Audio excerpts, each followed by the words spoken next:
ஒரு பொண்ணு எது செய்யலான்னு 5 இருக்கு, இதை செய்யக்கூடாதுன்னு 50 இருக்கு.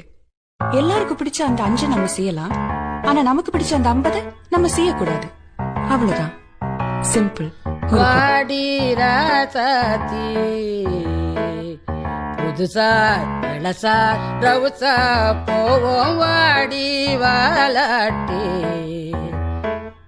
வரியா புலியா தனியா திரிவோம் ஊரே யாருன்னு கேட்டா. ஏய் உன் பேர மைக்கு செட்டு போட்டு உரிமை காட்டு காட்டு காட்டு காட்டு. என்ன பாரு